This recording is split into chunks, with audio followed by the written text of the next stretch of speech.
Hi, I'm Battu from freefincal. What a crazy day it's been, or at least the last 24 hours since the new rates for the next quarter was announced late last evening, and then it was reversed early in the morning, and that led to three articles from my side. So the PPF rate cut has been reversed. There is no PPF rate cut. It's not going to go from 7.1% to 6.4%. It is still 7.1% for the current quarter, the second quarter of 2021. But that doesn't mean that you should not reconsider the place of PPF in your portfolio. When the rate dropped from 7.1% to 6.4%, immediately people were scrambling for options. And today I see so many people saying, oh, it's all okay, things have gotten back to normal. Some people are saying it'll go, next quarter it'll be decreased and so on.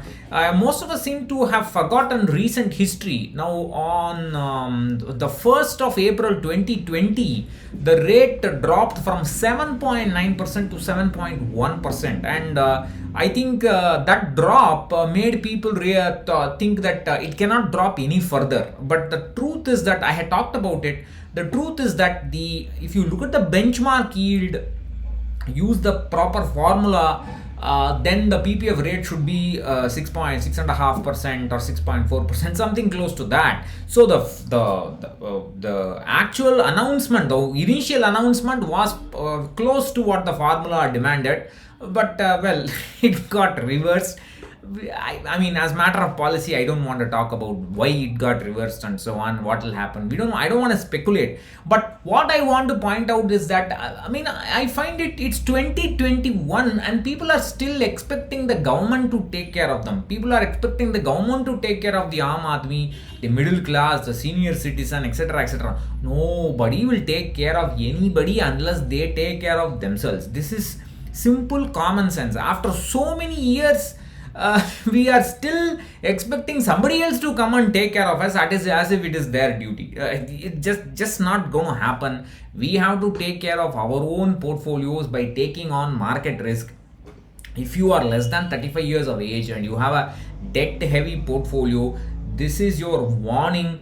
Please reconsider your portfolio, increase equity in your allocation for long-term goals, and you can also include some long-term gilt fund for debt fund for your in the debt component of your portfolio.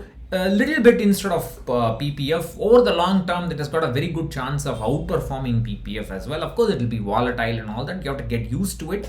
So this is the right time to reconsider the place of PPF in your portfolio. If you are below 45, then you have one last chance. If you're 45 today and you're working in corporate, you have about, I don't even think you have 10 years of working life. I'm talking about salaried individual. I don't think you have 10 years of salaried life to look ahead. Your retirement may be before 55. That's how the scenario looks today. Of course, you may get freelancing opportunities, you may work on your own. So that is the kind of thing that you should work. People are older, above 45, they may not be able to take on more of market risk in terms of equity and gilt funds if they have not already done so, and if they are not used to it. Then I think this is the right time for them to think about a second source of income. How are they going to use their skill sets and get a second source of income if they suddenly lose their jobs and so on? Please think about that, because if your portfolio is not able to beat inflation, then you should be able to beat inflation with higher income. There is no other choice. So think of this as a warning sign. And I think it's silly to expect the government to take care of us. Nobody is going to take care of us. We can sit and cry about it on social media. Nobody is going to come to our help unless we recognize the problem in our portfolio, in our thinking, in our mindset, and reverse it. So even though the rate cut is reversed, please do not reverse your decision to reconsider the safety of fixed income in your portfolio. Bye bye.